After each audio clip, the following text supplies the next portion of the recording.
अगर आपकी भी एलएलबी कंप्लीट हो गई तो आपके भी मन में क्वेश्चन आ रहा होगा कि अब एलएलबी कंप्लीट हो जाने के बाद हमें क्या करना चाहिए। गाइस ये क्वेश्चन बहुत ज्यादा कॉमन है, बट इस कॉमन क्वेश्चन से कई सारी प्रॉब्लम अराइज होती हैं उस लॉ स्टूडेंट की लाइफ में जो फर्स्ट जनरेशन लॉयर है, मेरी और आपकी तरह। तो इस वीडियो को पूरा जरूर देखना, मैं अपने एक्सपीरियंस के बेस पे आपके 6 मंथ बचाने वाला हूं। मेरा नाम है दोस्तों रमन प्रजापति, मैं mentor and founder law debut. आप सभी का वेलकम करता हूं अपने यूट्यूब चैनल लॉ डेब्यूट पे। गाइस इस वीडियो में जो आपको कंटेंट बताने वाला हूं, मैंने कुछ पॉइंट नोट डाउन करें एंड मैं चैलेंज देता हूं आपको इस पूरे यूट्यूब चैनल पे या गूगल पे या आपका कोई सीनियर आपको इस तरह से गाइड नहीं करने वाला, बिकॉज मैंने वो 6 मंथ वो चीजें झेली हैं, खुद रियलाइज करी, वो सारी एक्सपीरियंस आपके साथ शेयर करने वाला हूं। सो आपके पास दो ऑप्शन होने वाले हैं। आपकी एलएलबी कंप्लीट हो गई है, आप अपने अकॉर्डिंग या सीनियर के अकॉर्डिंग किसी के अकॉर्डिंग चलिए और आप 4 से 5 मिनट का एक्सपीरियंस लेके बताना इस वीडियो को देख के कि मैं सही कर रहा था या गलत कर रहा था। या तो इस 15 से 20 मिनट की वीडियो को देख लें पूरा बिना स्किप करते हुए, और उसके बाद आपको कहीं जो आपके मंथ खराब होंगे वो आपके मंथ खराब नहीं होने वाले। ठीक, तो एक कहा जाता है कि आप लोगों के खराब एक्सपीरियंसेस जरूर सीखें। तो मेरा जो एक्सपीरियंस खराब रहा है, मुझे तो कोई गाइड किसी ने करा नहीं था,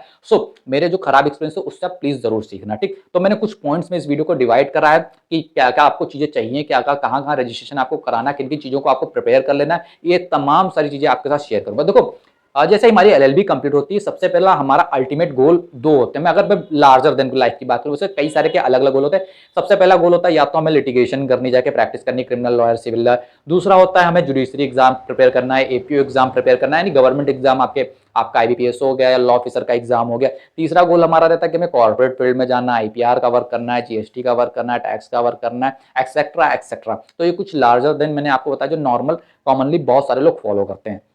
अब मैंने जितनी चीजें बताई हैं, इन सभी चीजों के लिए आपको एक प्रोसीजर से होके गुजरना पड़ता है। अब उस प्रोसीजर को आप जितना कम कर लेंगे, जितना टाइम उसमें कम लगाएंगे, उतनी जल्दी आपके लिए फायदा होगा। अब मैं सारी चीजें लिंक करूंगा, आपको बताऊंगा कहां से कहां चीजें लिंक है। जैसे ही आपका फाइनल ईयर का रिजल्ट आपका रिलीज होगा, सबसे पहले आपका काम होगा कि आप सारी फाइनल ईयर की मार्कशीट देखिए। अभी आपकी ओरिजिनल मार्कशीट तो आपको मिली नहीं होंगी सारी, या कुछ मिल भी होंगी, तो उसकी अभी हम लोग बात भी नहीं कर रहे हैं। आप सारी मार्कशीट निकालिए, ठीक, उसकी सॉफ्ट कॉपी जो होती है आप जाइए प्रिंट आउट करा लीजिए, सारी मार्कशीट 2 से 3 प्रिंट आउट निकलवा के रख लीजिए। ठीक, एक काम ये आपको करना है। आपकी जो हाई स्कूल इंटर की मार्कशीट है उनकी 2 से 3 कॉपी आप करा के रख लीजिए, passport size photo with dress. अगर अभी तक ड्रेस नहीं बनवाई है गाइस, तो ड्रेस, प्रॉपर ड्रेस आप पूरी प्लीज मेंटेन करा लें। अपनी ड्रेस बनवाना कंपलसरी है, आप बनवा के रख ले। भले आप कोर्ट प्रैक्टिस करते हैं या नहीं करते हैं, इससे फर्क नहीं पड़ता है, एक ड्रेस आपके पास होनी चाहिए। ठीक, इसके बाद आपकी पासपोर्ट साइज फोटो कुछ अच्छे से आप लोग क्लिक करा लीजिए। ठीक, क्योंकि बहुत ज्यादा काम आने वाली, 4-5 मत कराना, कम से कम 20 फोटो तो निकलवा ही लेना, बहुत काम आने वाली है। ठीक, अब इसके बाद मैंने कुछ जो पॉइंट प्रिपेयर करें उसके ऊपर आता हूं। ठीक, डॉक्यूमेंट सारे आप लोग करा लेना, और हम मार्कशीट निकलवाओगे उसके बाद प्रोविजनल डिग्री अपनी निकलवा लेना। देखो अभी आपकी ओरिजिनल डिग्री तो आपको मिलेगी नहीं, तो प्रोविजनल डिग्री आप लोग निकलवा लेना। ठीक, प्रोविजनल सर्टिफिकेट जिसको आप लोग कहते हैं। ठीक, इतना काम करा लेना। अब बिना किसी देर करते हुए, ना किसी की सुनते हुए, सिंपल सा आप अपनी स्टेट बार में, आप यूपी से हैं यूपी स्टेट बार, आप दिल्ली से हैं दिल्ली स्टेट बार, आप कहीं से किसी भी स्टेट से, उस स्टेट बार में जो भी आप डिस्ट्रिक्ट हैं वहां पे जाके आप अपना स्टेट का इनरोलमेंट करा लें। किसी की ना सुने कि आप पहले AIB 20 का एग्जाम दे। देखो इस समय जब मैं वीडियो बना रहा हूं, सितंबर का मंथ है, और अभी तक मोस्टली जो लॉ स्टूडेंट हैं उनके जो फाइनल ईयर के रिजल्ट या तो आ चुके हैं, या 10 से 15 दिन में उनके रिजल्ट आने वाले हैं, इस मंथ में क्लियर हो जाएंगे। एंड इसी मंथ में मान के चलिए AIB 20 का नोटिफिकेशन भी आने वाला है। तो आप में से कई सारे आपको सीनियर्स या जूनियर्स या जो भी आपके मेंटोर, जिनसे भी आप पढ़ रहे होंगे या जो भी आपको गाइड करते होंगे, वो आपसे सिंपली कहेंगे कि अभी कोई जल्दबाजी नहीं है, AIB 20 का एग्जाम दे लो, आराम से देख लो रिजल्ट क्या आ रहा, पास हो रहे हो फेल हो रहे हो, फिर आराम से कराते रहना। बहुत सारे लोग या कहेंगे नोट पढ़ते रहो, बीच में कभी भी करा लेना। गलती मत करना, स्टेट बार काउंसिल में जाके आपको तुरंत एनरोलमेंट के लिए अप्लाई कर देना है। अब देखो जैसे यूपी बार में है, ठीक, वहां पे कई कई जगह भाई 3 से 4 मंथ लग जाते हैं। दिल्ली में भाई 1 से 2 मंथ वहां भी लग रहे हैं, पहले जल्दी हो जाता था, लेकिन अब भाई प्रोसीजर टफ हो गया है। यूपी में तो खास तौर पे इंटरव्यू वगैरह भी होता है, तो उसमें टाइम टेकन है। ठीक, तो ये आप समय बिल्कुल व्यर्थ ना करें। आज आपका रिजल्ट आया है, आप देखें आपका सारा क्लियर है, कोई बैक वगैरह नहीं है, बिल्कुल ऑल डन। सारी मार्कशीट निकलो, सारे डॉक्यूमेंट प्रिपेयर कराओ। अभी देखो इसके ऊपर मैं एक डिटेल वीडियो बनाने वाला हूं, आपको बिल्कुल टेंशन लेने की जरूरत नहीं है। ये जो चैनल है लॉ डेब्यूट, मैं रमन, आपको किसी तरह की कोई परेशानी नहीं होने दूंगा, पूरा गाइड करने वाला हूं। अभी मैं वीडियो बनाऊंगा कि कैसे आपको बार काउंसिल का फॉर्म फिलअप करना होता है, कौन कौन से डॉक्यूमेंट की नीड होती है, कैसे प्रोसीजर होता है, क्या डिमांड ड्राफ्ट लगता है, क्या एफिडेविट में लिखना होता है, सारी चीजें A to Z आपको गाइड करूंगा। बट आप अपने स्टेट का नाम मुझे कमेंट कर देना। यूपी से फॉर एग्जाम्पल तो मैं यूपी के अकॉर्डिंग बताऊंगा, दिल्ली से तो मैं दिल्ली के अकॉर्डिंग आपको बता दूंगा। तो वो चीज आपको करनी होगी। ठीक, तो आपको स्टेट बार में जाके एनरोलमेंट करा लेना है। ठीक, अब जैसे ही AIB 20 का नोटिफिकेशन आपका आता है, मान लीजिए ये वीडियो आप अगले साल देख रहे हैं, तो AIB 21 का आएगा, AIB 22 का आएगा, जब भी आप ये वीडियो देख रहे हैं। ठीक, तो आपको तुरंत उसके बाद जैसे ही एनरोलमेंट कराते हैं आप तुरंत जाइए अपना एआईबी का एग्जाम का जो फॉर्म आएगा वो भर देना, भले आपका एनरोलमेंट हो या ना हो। देखो अब जो नया जो पिछले साल गाइडलाइंस आई थी सुप्रीम कोर्ट की, उसमें ये चीज आ गई थी कि आप फाइनल ईयर में तो भी आप अप्लाई कर सकते हो, अगर आपने एलएलबी कंप्लीट कर ली है, आपके पास डिग्री है, तब भी अप्लाई कर सकते हो, अगर आपका डिग्री मार्कशीट अभी नहीं है तो आप प्रोविजनल लगा के वहां पे एक डिक्लेरेशन फॉर्म फिल करके वहां पे आप अप्लाई कर सकते हैं। बस ये शर्त ये होती थी कि भाई बैक किसी में नहीं होनी चाहिए एंड उसमें एनरोलमेंट सर्टिफिकेट की रिक्वायरमेंट नहीं है। पहले क्या होता था, एआईबी 19 से पहले एआईबी 18 तक एनरोलमेंट सर्टिफिकेट होना मैंडेटरी होता था एआईबी एग्जाम के लिए, बट अब ऐसा नहीं है। ठीक, तो आप सिंपली अप्लाई कर देना। जब तक इधर क्या होगा, इससे फायदा क्या होगा, देखो इधर आपका एआई जो एनरोलमेंट होगा वो अपना प्रोसीजर अपना टाइम के अकॉर्डिंग वो चलता रहेगा, वो आपका होता रहेगा। ठीक, उसमें कोई आपको इश्यू या प्रॉब्लम नहीं आने वाली। मान लीजिए आपने इस मंथ में करा लिया अपना एनरोलमेंट, अगर आपके स्टेट में 3 मंथ लग रहे तो 3 मंथ का प्रोसीजर अपना चलता रहेगा, आपका एनरोलमेंट होता रहेगा और उसी 3 से 4 महीने के बाद आपका एआईबी का अगर आपने फॉर्म भी साथ में भर दिया तो आपका फॉर्म आप एआईबी 20 का एग्जाम भी दे देना जाके। सिंपल सी चीज है। अब मेरे साथ क्या हुआ था, मुझे किसी ने बताया नहीं था, मैंने एआईबी 19 का एग्जाम फिल आउट करा था लास्ट ईयर। जी हाँ, लास्ट ईयर मैंने एआईबी 19 का फॉर्म फिल आउट करा था एंड मेरा एनरोलमेंट था नहीं क्योंकि मैंने लास्ट ईयर ही अपनी कंप्लीट करी थी। तो उसके बाद क्या हुआ भाई, मैंने एआईबी 19 का मुझसे कहा यार रिजल्ट आ जाएगा उसके बाद देखना, क्योंकि हो सकता है ऐसा सुना। तो मैंने रिजल्ट का वेट करा, मेरा रिजल्ट आया, मैं अच्छे नंबर से पास हो गया। और उसके बाद भाई पता चलता है कि आपको एक टाइम लिमिट दे दी गई कि इस टाइम लिमिट के अंडर आपको क्या करना होगा, एनरोलमेंट सर्टिफिकेट आपने स्टेट बार का करा के आपको ऑल इंडिया बार एग्जामिनेशन की वेबसाइट पे अपलोड करना होगा विद इन 6 मंथ। 6 मंथ का टाइम दिया गया था। अब उसमें प्रॉब्लम क्या हुई, आप कहेंगे 6 मंथ में तो आप करा लेते। जी हाँ, मैं बिल्कुल करा लेता, बट प्रॉब्लम क्या हुई, मैंने आपको डॉक्यूमेंट प्रिपेयर करने के लिए कहा था ना, बट मैंने खुद तो करे नहीं थे प्रिपेयर।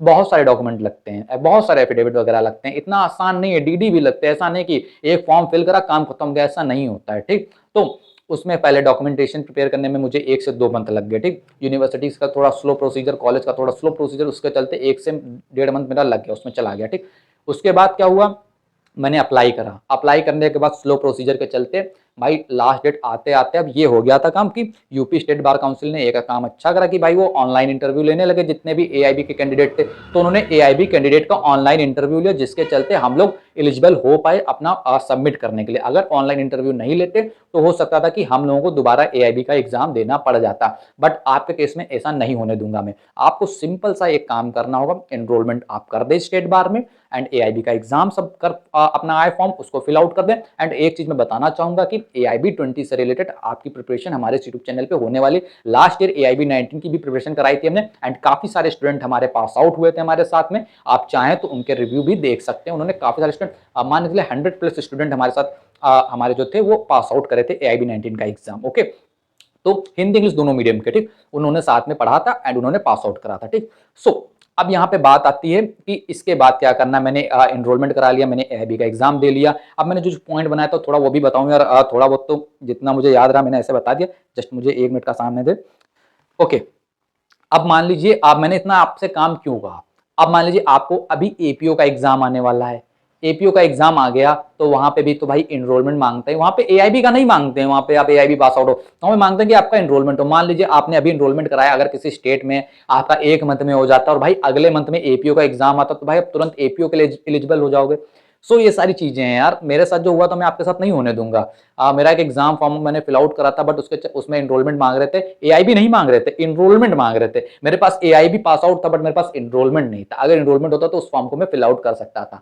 बट अगेन जो गलतियां हुई है मेरे से वो मैं आपके साथ नहीं होने दूंगा। इसके बाद ये सारी चीजें आपने करा ली, ड्रेस प्रिपेयर करा लेना। अब यहाँ पे देखो एक क्वेश्चन आएगा आप सभी के मन में। मान लीजिए यहाँ पे 2 टाइप के स्टूडेंट होंगे, 3 टाइप के मैं कहता हूं। एक होंगे जिनको गवर्नमेंट एग्जाम की सिर्फ प्रिपरेशन करनी, कोड विजिट नहीं करना। एक होंगे जिनको सिर्फ लिटिगेशन करनी है एंड गवर्नमेंट एग्जाम की प्रिपरेशन नहीं करनी है। ठीक, और एक वो होंगे जिनको एलएलएम करनी है एंड एक वो भी हो सकते हैं जिनको कॉर्पोरेट में वर्क करना। मैंने एक वीडियो बनाई थी कि किसको कोड प्रैक्टिस करनी चाहिए, जुडिशियल प्रिपरेशन करनी चाहिए, किसके साथ टाइम मैनेज करना चाहिए। अगर वो इस वीडियो को नहीं देखा तो प्लीज एक बार जरूर विजिट करना। मेरी रिकमेंडेशन है, देखो मैं अपनी मेहनत से बनाता हूँ, कहीं से यानी कॉपी वगैरह करके कुछ नहीं बनाता, जो भी एक्सपीरियंस के बेस पे आपको बनाता हूँ। तो उस वीडियो के लिंक में डिस्क्रिप्शन में कमेंट बॉक्स में दूंगा, उसको जरूर बनाना। ठीक, देखना।